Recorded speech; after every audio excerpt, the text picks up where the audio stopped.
बहुत साल पहले की बात है। वृद्धिकानन नाम का एक जंगल था। उस जंगल में बहुत सारा जानवर, पशु पक्षी मिलजुल कर रहते थे। उस जंगल में कालू नाम का एक शरारती कौवा रहा करता था, जो हमेशा जंगल के जानवरों को तंग करता रहता था और तंग करने की नई नई तरकीब सोचता रहता था। एक दिन कालू कौवा बारिश के मौसम में पेड़ पर बैठा हुआ बारिश की बूंदों का आनंद ले रहा था कि तभी उसकी नजर हाथी दादा पर पड़ी। हाथी दादा जल्दबाजी में कहीं जा रहे थे।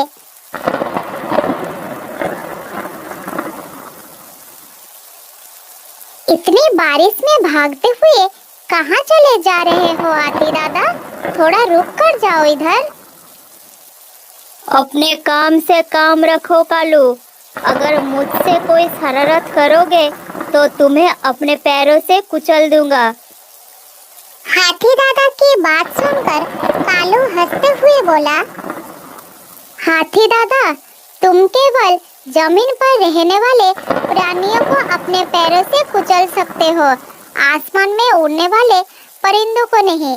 मैं तो तुमसे ऐसे ही पूछ रहा था, तुम तो बेकार में गुस्सा कर रहे हो।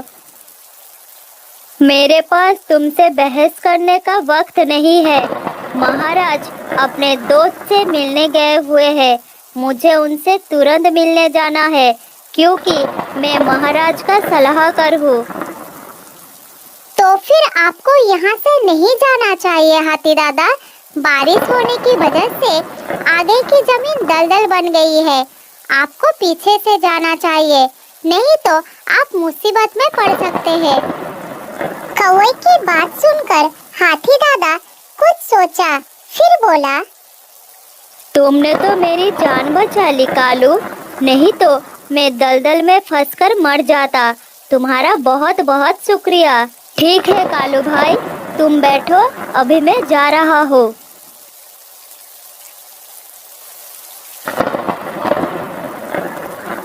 इतना बोलकर हाथी दादा पीछे के रास्ते की ओर चलना शुरू करते हैं। काफी देर बाद वो उस स्थान पर पहुँचे जहाँ शेर महाराज उनका इंतजार कर रहे थे। हाथी को देखकर शेर महाराज क्रोधित होकर बोला, मेरी ही बुद्धि भ्रष्ट हो गई थी, जो मैंने तुम्हें अपना सलाहकार घोषित कर दिया।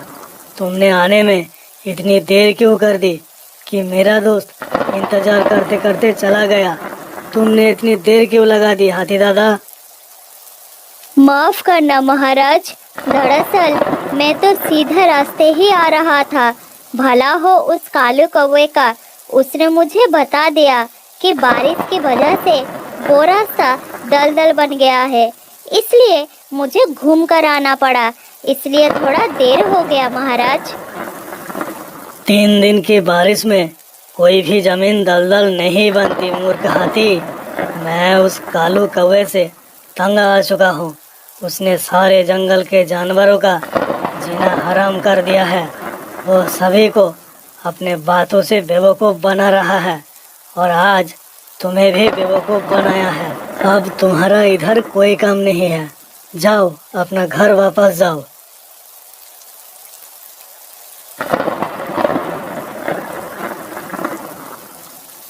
उधर कालू कौवा बैठा हुआ जंगल के जानवरों को परेशान करने की नई तरकीब सोच रहा था। तभी वहाँ उसका दोस्त सियार आ पहुँचा।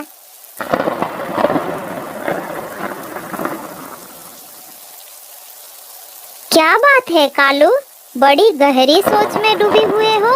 लगता है फिर से किसी नई शरारत की योजना बना रहे हो। तुम बिल्कुल सही कह रहे हो मेरे दोस्त। सारी तरकीबें तो आजमा चुका हो, अब नई तरकीब कोई दिमाग में नहीं आ रही। अगर तुम्हारे दिमाग में कोई आइडिया है तो बताओ ना दोस्त। मौसम बहुत ही सुहाना है। कुछ देर पहले मैंने एक को बेवकूफ बनाया है। सारे जंगल में खबर फैला दो कि जंगल में आग लग गई है। सभी जानवर डर कर भाग जाएंगे और बहुत मजा आएगा। क्या दोस्त, कैसा लगा मेरा आइडिया? लगता है तुम्हारा दिमाग खराब हो गया है सियार भाई। 3 दिन से बारिश हो रहा है, आग कैसे लगेगा? अरे बारिश में अगर जंगल की आग वाली खबर फैलाओ तो सबको पता चल जाएगा कि मैं झूठ बोल रहा हूँ। जरा सोच कर बताओ दोस्त। अरे भाई, ये तो मैं भूल ही गया था कि जंगल में 3 दिन से बारिश हो रही है। क्यों ना तुम सारे जंगल में ये खबर फैला दो कि हमारे जंगल में भयानक बाढ़ आ गई है।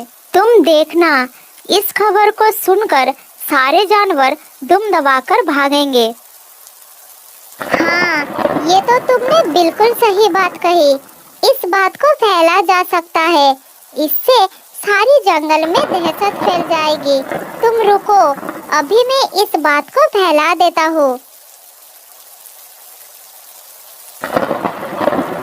इतना बोलकर कालू कौवा उड़ते हुए जोर जोर से आवाज लगाने लगा। अरे भागो रे भागो, जंगल में बाढ़ आ गई है। जल्दी इस जंगल को छोड़कर भाग जाओ, नहीं तो सबके सब मारे जाओगे। कालू कौवे की बात सुनकर मंगलू भैंस डरते हुए बोला, क्या तुम सच कह रहे हो? हमारे जंगल में तो कभी ऐसा नहीं हुआ। अब हमारा क्या होगा? हम सब कहाँ जाएंगे? अगर मेरी बातों पर विश्वास नहीं है तो मौसम का आनंद उठाओ। कुछ देर बाद खुद पता चल जाएगा कि मैं सही था। तभी मत बताना कि समय रहते मैं क्यों नहीं बताया। अब जल्दी से भागो और अपना जान बचाओ। मंगलू भैंस डरकर दौड़ने लगा। कुछ ही देर में सारे जानवर शेर की गुफा के सामने एकत्रित हो गए।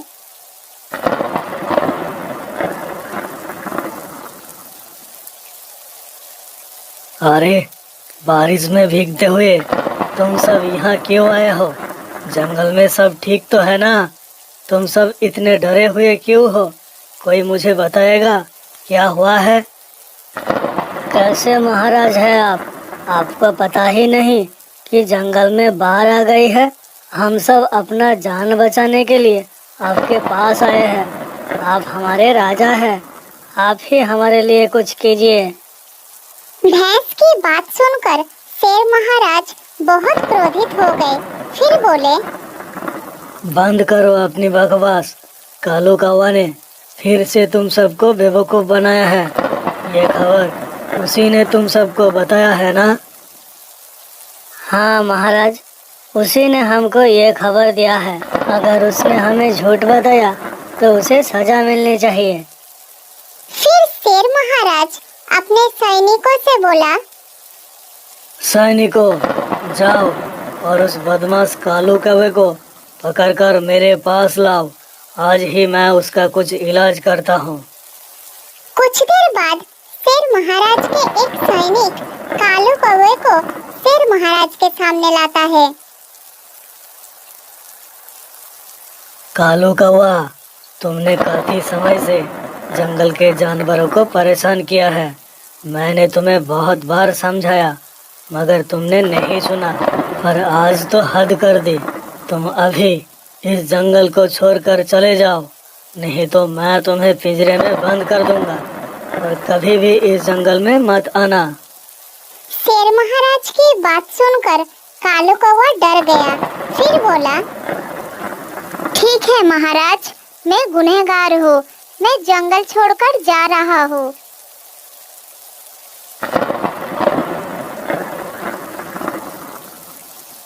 इतना बोलकर कालू कौवा वहाँ से चला गया। इतने में बारिश भी रुक गई थी। उड़ते उड़ते वो जंगल की सीमा से बाहर एक पेड़ पर बैठ गया। वहाँ उसने देखा कि एक साधु की मूर्ति रखी हुई है। अरे वाह, ये कैसी मूर्ति है? ये मूर्ति तो पत्थर का लग रहा है। मैं उसके पास जाकर देखता हूँ।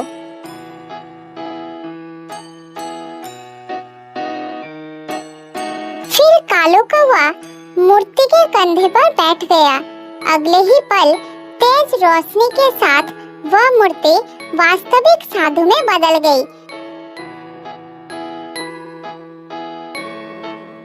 ये देखकर कौवा डर कर पेड़ के डाल पर जाकर बैठ गया।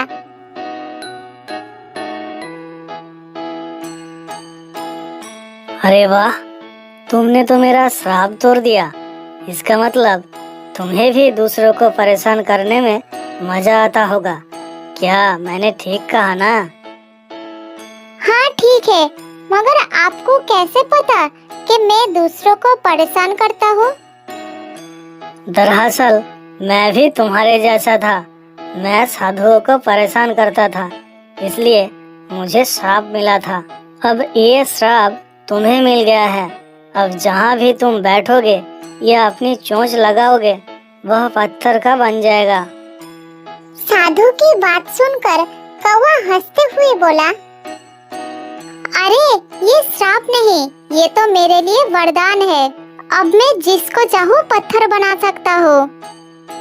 उसकी बात सुनकर साधु बाबा मुस्कुराते हुए बोला, कुछ समय बाद तुम्हें अपने आप पता चल जाएगा कि ये श्राप है या फिर वरदान। ठीक है, अब मैं चलता हूँ।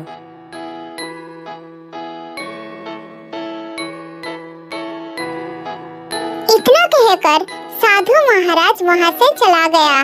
कालो कौवा भी बदला लेने की इच्छा से वहाँ से उड़कर शेर महाराज के पास पहुँचा। कालू को देखकर शेर महाराज बहुत क्रोधित हो गए और बोले, कालू कौवा, तुम्हारी हिम्मत कैसे हुई इस जंगल में वापस आने की? मैंने तुम्हें कहा था ना, अगर वापस आया तो मैं तुम्हें पिंजरे में बंद कर दूंगा। मुझसे तमीज से बात करो शेरराज। मैं चाहूँ तो तुम्हें पत्थर का बना सकता हूँ। अब मैं तुमसे बहुत शक्तिशाली हूँ।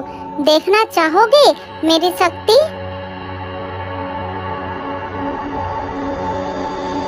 इतना बोलकर कालू कौवे ने एक पेड़ पर चोंच लगाई और पेड़ पत्थर का बन गया।